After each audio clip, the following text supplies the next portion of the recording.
Today you're going to use finite differences to determine the degree of a polynomial that will fit a given set of data, and then you can insert the word "and" here, and use the degree to write a function. Now, before you can create a mathematical model for data, you need to determine what type of a function is most appropriate. In section 5.8, you learned a set of data that has constant second differences can be modeled by a quadratic. So basically, when you subtracted the second time or found the differences in the y's and the second time it was constant, it was quadratic. So took 2, so the degree would be 2. So finite differences can be used to identify the degree of any polynomial data. So if you're given a table and if the differences between the x's are constant the first time, then you look at the differences between the y values. And that is what determines the degree of the polynomial. So linear is a degree of 1. So we're just going to assume that the differences between the x values in the table of your data is constant. Then you go and you find the differences between the y values. If you subtract from right to left and the first time they're all constant, then you know your function is linear. If you subtract the first time and then you have to subtract another time to get the constant, so subtracting twice, then you have a quadratic. 3 times would be a cubic, 4 times quartic, 5 times quintic.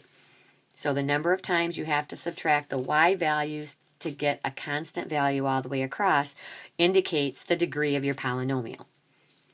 Before you can use finite differences to determine the degree of the polynomial, you must first check the differences between the x values of your data set. So you're going to subtract from right to left, which is opposite of what you read. And when you subtract the x values, you subtract the x values one time. If they are constant, when I say they are constants, I mean the differences, then find the constant difference of the y values. So one time for the x's, and then however many times it takes for the y's to get a constant difference, that will be your degree. You're going to keep subtracting the y values until you find the constant difference. The number of times you need to subtract to find the constant difference indicates the degree of the polynomial. So let's do an example here. We're going to use finite differences to determine the degree of the polynomial that best describes the data. So here we have a data set, and we're going to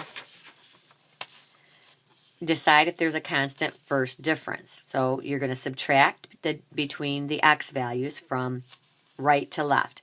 And I did that here. If we subtract 4, do 4 minus 2, we get 2. 2 minus 0, we get 2. 0 minus a negative 2 is 2.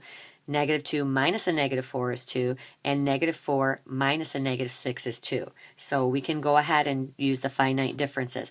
If we did not get a constant first difference, then the data set you won't be able to write a polynomial function from the data set. All right, now we're going to look at the y's. And we're going to figure out how many times we have to subtract the y values to find a constant difference. Okay, and I did not give myself enough room, or you enough room, so I'm going to write this on another piece of paper because it's going to get too bunched up for you to see. So here I am subtracting from right to left, 60 minus 41, 41 minus 34, 34 minus 30, and 30 minus 15. 15 minus a negative 30 is going to give me 45. Okay, so that was the first time, and they are not constant. So this polynomial, or this set of data, does not represent a linear function. So we're going to do that again. Now we're going to subtract from right to left. So we'll do 19 minus 7, and that's going to give you 12. And then 7 minus 4, which is 3. 4 minus 15 will give you a negative 11, and 15 minus 45 will give you negative 30. So again, these are not constant, so it is not quadratic. So not linear, not quadratic. We're going to subtract again from right to left. So 12 minus 3 is 9. 3 minus a negative 11 is 14. Negative 11 minus a negative 30 is 19. So not cubic. It took us 3 times, not cubic. We'll subtract again, and you can probably already see that it's going to work for the quartic. So 9 minus 14 is negative 5. 14 minus 19 is negative 5. So we're looking at a quartic polynomial. So it's going to have a degree of 4. So the degree of polynomial is 4 because it took us 4 times subtracting the y's from right to left to get a constant difference. Now, difference means subtract, so we're subtracting and we get a constant difference between the values in the table. All right, now what we're going to do is we are going to use the calculator to write the polynomial function. So when you wrote linear functions, you could write the equation of a line given 2 points. We're going to put all of these points in the calculator, and we're going to come up with the polynomial function that models those set of points. Now, it's going to be an estimate because we're going to probably have to round, but I just wanted to give you an idea of what you can do with the graphing calculator. Okay, so once you determine the degree of the polynomial that best fits your data, you can use a graphing calculator to create the function. And first thing, I think I'm going to take the directions off here so I can show you on the calculator.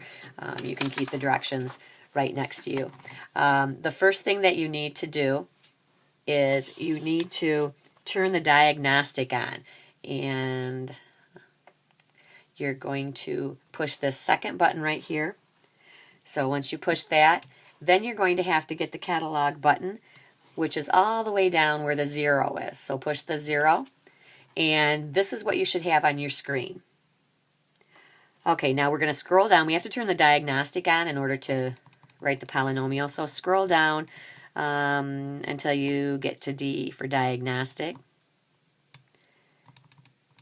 Okay, we want to turn it on, so make sure you're not on off. You want to have the arrow next to the diagnostic on, and you have to hit enter, and you have to hit it twice. If you don't hit it twice, it's not going to work. It has to say diagnostic on. Basically, it's asking, is that what you want to do? And you do. So press enter again, and your screen should say done.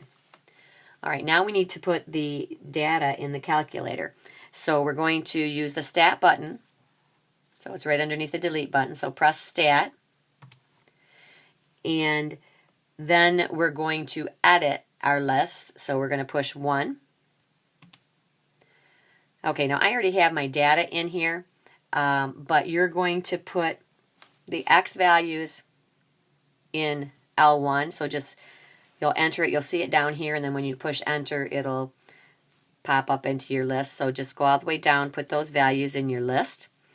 And once you get that last value, which is 4, just scroll over, and you can go put those values in list 2. So enter all your Y values in list 2.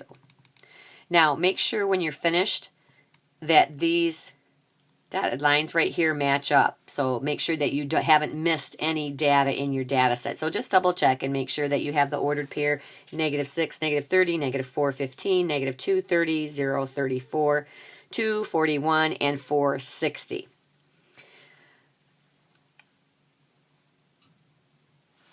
All right, now that all your data is entered in your calculator, you're going to go back to the stat button and push that. And now we're going to calculate. So you need to scroll over to calc, C-A-L-C, so we're going to calculate. And we're going to do what's called a regression. We're going to come up with the equation for the polynomial. Now, if you choose the wrong degree, you'll get the wrong polynomial. So we just already figured out it has a degree of 4, which means it's quartic, Q-U-A-R-T. So you can either scroll down there or you can push number 7. And then you're going to push enter. And it's saying, do you want a quartic regression? And we do. So push enter again. And what it brings up is it tells you this is the format. It's going to, your polynomial A is going to represent the coefficient of x to the 4th, B is going to represent the coefficient of x cubed, and so on. So you're going to take these values. Now we're going to have to round, so it's not going to be an exact polynomial, but we're going to round to the nearest hundredth. So here we're going to round to this is negative here, so negative 0.01, and it would be x to the 4th. And here we'll round to 0.24. and b goes in front of x cubed, and then point, we'll round here again, 0.43, it would be x squared, and then going down here, we're going to round to, well, this would give us, we'll just round that to 1.8. We'll put 1.80, I guess, and then the constant is 34. All right, so there is your polynomial function, and you just write it out like that. All right, let's just make one quick change here. I just noticed I was telling you to round to the nearest hundredth. So when we take that coefficient of the x term, we're actually going to round here. So it's going to be 1.79. So just make that change on the polynomial function so that they all have been rounded to the same place.